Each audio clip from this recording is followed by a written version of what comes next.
তিনটা পেট্রোল পাম্পের জন্য আপনি একজন ম্যাজিস্ট্রেট নিয়োগ রাখেন, উনি শুধু ঘোরার উপরে থাকবে।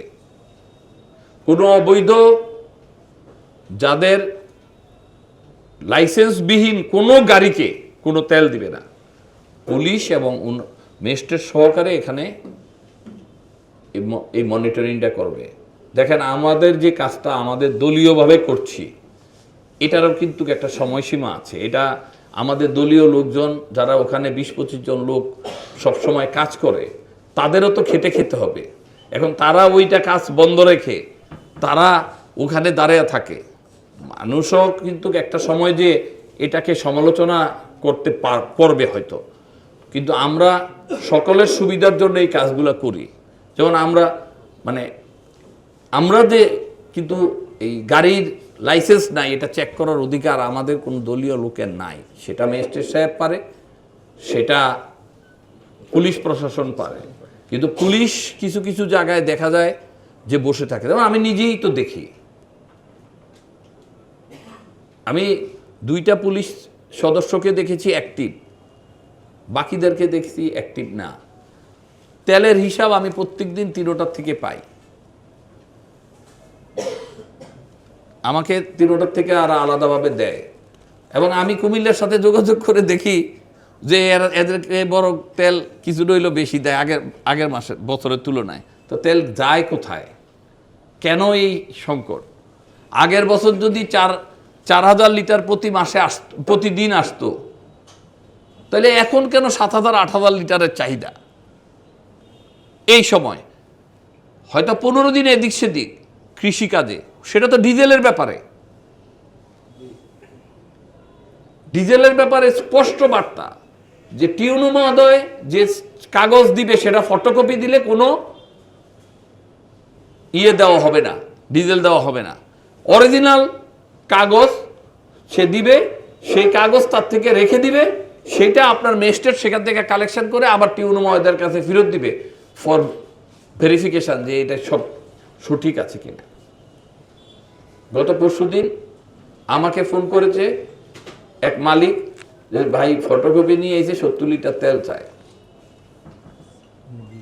এবং আমি বলছি স্পিকার অন করেন। আমার পরিচিত লোক স্পিকার অন করছে। আমি বললাম তুই ফটোকপি কই পাইলা? চুপ করে রয়েছে। I know him very well. বলছি তুমি দাঁড়াও, আমি পুলিশ কল করতেছি। তা আমি তো জানি পুলিশ ওখানে আছে। আমরা আপনাদের মাধ্যমে এই প্যানিকটা যেন না হয়।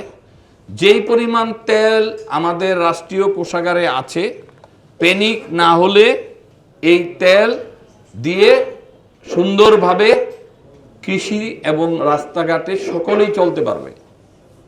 এখন এই জায়গাটাকে আমরা সবাই মিলে যদি আপনাদের দলীয়ভাবে যারা আছেন এবং সমাজের যারা এখানে উপস্থিত আছেন, আপনারা যদি এই জায়গাটাকে আমাদের চাঁদপুরের যারাদের তেল লাগে তাদেরকে একটু বলেন যে আপনারা প্যানিক হইয়েন না।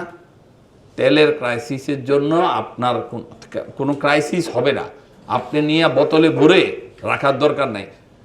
চাঁদপুরে ধরেন 5,86,000 ভোটার, সবাই যদি এরকম 1 জার করে রাখে 1.5 লিটার বা 2 লিটার, তাহলে আপনি ধরেন 1,000 লিটার তেল সব ঘরে ঘরে। এটা কি এটা অনৈতিক একটা কাজ। এরকমই হচ্ছে তেল বিক্রির থেকে গ্রামে গঞ্জে এইরকম ঘটনাগুলো বেশি হচ্ছে।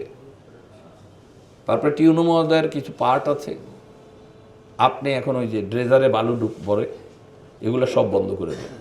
পাওয়ার টিলার শুধু চলবে নদীতে।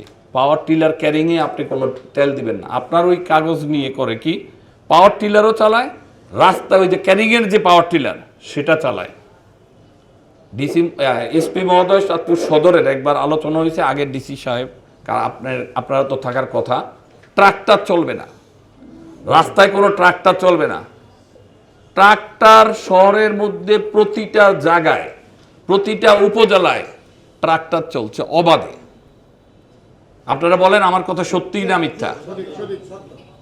এই হাজীগঞ্জের ভাই একজন আছেন, ট্রাক্টর চলে না তো। আমরা এখানে যে 3 জন এমপি আছি, আমরা কিন্তু কোন রাস্তা, কোন এলাকার কতগুলা রাস্তা, সব রাস্তা চিনি। সুতরাং আপনারা এই ট্রাক্টর বন্ধ করেন, যেন ট্রাক্টর না চলে। দেখবেন আপনার তেলের যে ক্রাইসিসটা কমে আসবে। এবং আপনার যে কিছু এজেন্ট নিয়োগ করা আছে, এই এজেন্টরা তেল কোথায় বিক্রি করে?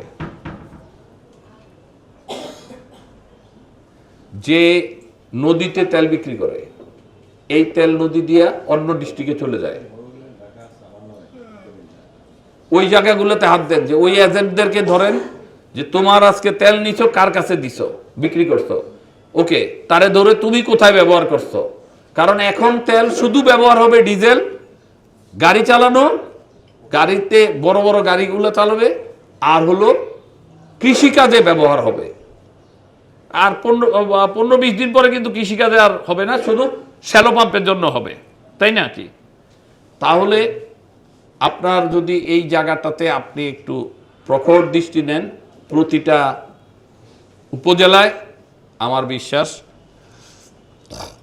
আমরা এই সংকট থেকে, অন্তত চাঁদপুরের যে পরিমাণ তেল দিচ্ছে, এই সংকট থেকে আমরা মুক্ত হব। এবং আপনারও উপরেও প্রেশার কমবে।